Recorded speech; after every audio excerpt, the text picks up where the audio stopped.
Le watalia le whamasinonga, le avea le HLPP, e so le si pāti le join kongo le mataupu la le nei.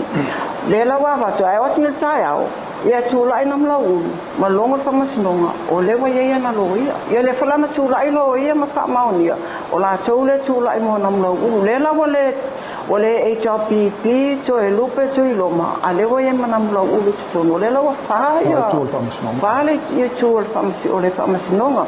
E mani le vaenga o le watalia, pe no fai atu watalia la le avea le HLPP. Ma se vaenga o le si vaenga o le whamasinonga. A iei la na tutunga ma iei ngane na o ma iau a le vaenga le watatala i le avanoa. E alu ia la tofina unga. O le tūlanga le wa avea i tua le tania tu i loma. O le withdraw power ana le vaenga. E ave iei la tofina unga mana tō mahui e watu tōna whamasinonga.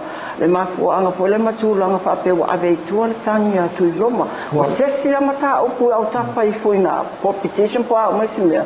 E le taliala le whamasinonga.